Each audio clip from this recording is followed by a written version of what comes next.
Hello and welcome to VoiceWhat Presents the Great Business Story Transforming India in association with NDTV Profit. I'm Nupur Talwar Suri. The Rapid Global Business Solutions, a global partner for engineering, quality services and quality software business solutions.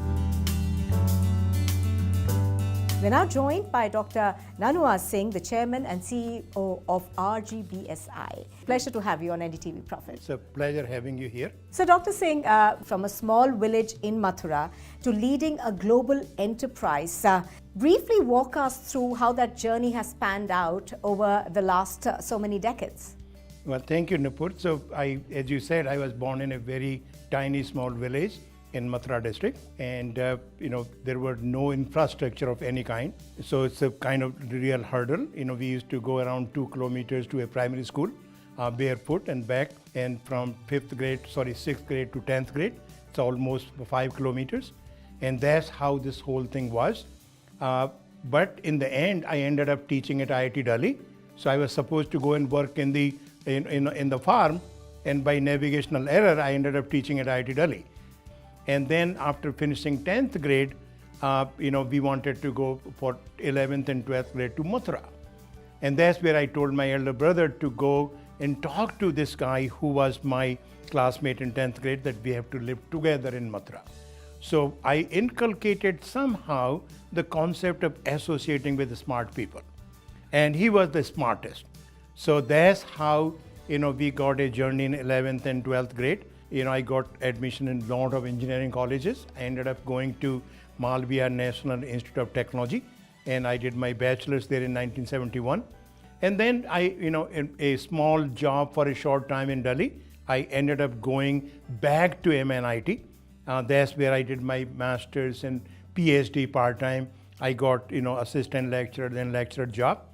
And then, I ended up going to Canada. I taught at IIT Delhi for a number of years. Then I taught in Canada for 6 years. I was head of the Department of Industrial Engineering for 4 years. And then I moved to the United States as a tenured full professor at Wayne State University. I taught there a number of years. So there, I really succeeded in terms of over the years. I supervised 25 PhDs, 67 master's theses. I have written 4 award-winning books in engineering, which are being used in all the countries in the world. I published 156 research papers in top international journals and conference proceedings. And every professor in the United States is having their own companies. I was the only one coming from Canada. So immediately in 1997, I started the company. But I was clear that I'm going to create a very large corporation. Right. And I told my family. And from there, we started from engineering and, this whole quality in the software, and all our clients, from US, they wanted us to go to different countries. And that's how today we are supporting from 41 countries. What would you say was the toughest business lesson that you learned that engineering actually never taught you, but being a businessman has now taught you? Relationships are the most important thing. So over the years, I developed 6 principles, for success. First one was the Rama principle. And Rama, as we say, Raghukul Reet Sada Chalai, Pran Jai Par Bachnan Jai. That means, once you have committed over your dead body. So that became my number 1 principle. Number 2 became the Krishna principle. Karmande Vadikaraste Ma Phale Sukadashan. Keep on doing your work, don't worry about the fruits. So I kept on working non-stop all those years, and on an average about 12 to 14, sometimes more, hours all these years. There was the Hanuman principle. So as you know, the Hanuman was selfless service to the society and the people. So I had this concept of service from the beginning. I will go in every situation and start helping people.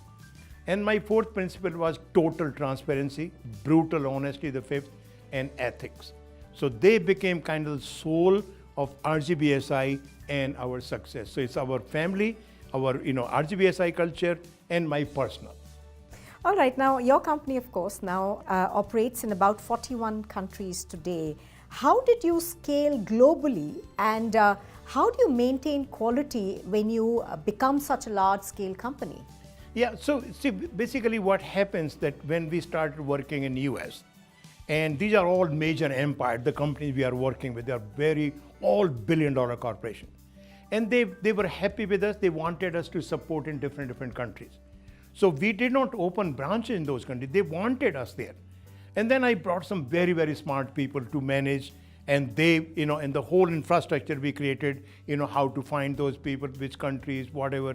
And then it looks like hard job, but it became, very interesting job that now we are having this, support from 41 countries. Tell us, how does Empower QLM help Tier 1 suppliers transition to Industry 4.0? One is, we are not talking the Tier 1s only. We are talking the OEMs as well. So a number of OEMs are using our software. So this, Empower is a series, kind of, and then QLM is the Quality Lifecycle Management. So in that, we have created 50 softwares by now, starting from 1 and 2 and 3.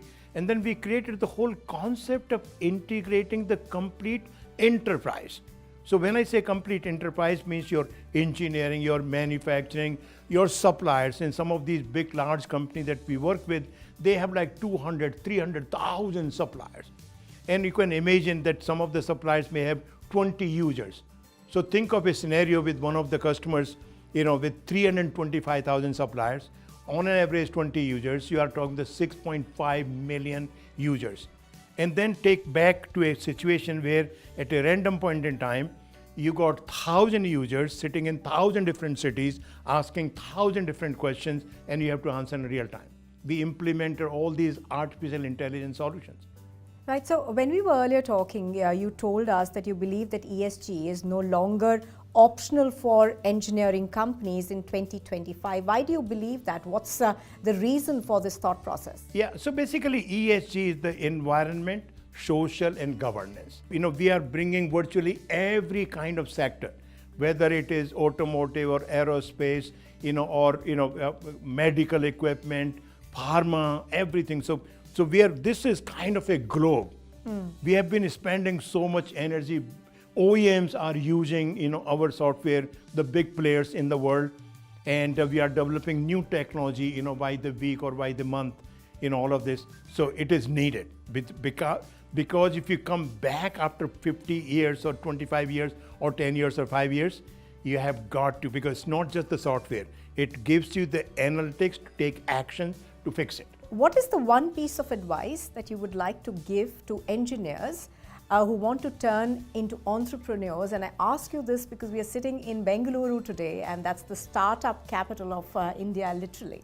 Entrepreneurship is like a mother. So the one is, you have to understand the responsibility. So this is the most important. The second thing, the commitment. The sixth thing that I talked about, so they have to imbibe all of them together as a recipe. You can't pick and choose. They have to have a lot of knowledge, keep on building knowledge, every day. And then, they can't define, I'm going to work only 5 hours or this, because a time may come when you end up working whole night. That is required. But the motivation has to be not just the money, because you can't sustain, yourself lifetime if it is all money. It has to be how you are supporting the society, how you are developing intellectual property for the society, and that keeps you moving. You want to do more and more. All right, so has your definition of success changed after you formed RGBSI, and how has it changed since you became an entrepreneur? Yeah, so basically success is a very different word for different people. Like in my case, the first thing happened is that I will never be able to retire. So my last breath will be creating technology. So I'm an idea person, I bring ideas and then I invest in all of this. But there is a direct benefit to the whole society. Coming back to success, Nupur, it's not me alone. There are a lot of people in my life, we have contributed, and the biggest one is my wife. She has been with me for a long time, providing every kind of, emotional, every kind of support. And of course, my son and daughter. Now I have, my daughter-in-law, my son-in-law, and 5 grandchildren.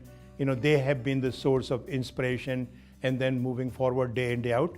But then I got a lot of smart employees. Everybody, all my employees globally, they are contributing toward the success of this, empire building company, day in, day out. And some of them are totally outstanding. All right, and finally, what's the next big goal for you for your company, and what is it as a legacy that you would like to leave behind? Yeah, so basically what I'm trying to do first, what they say, the charity begins at home. My son and my daughter-in-law both finished PhD. This my vice president, he's kind of signing up.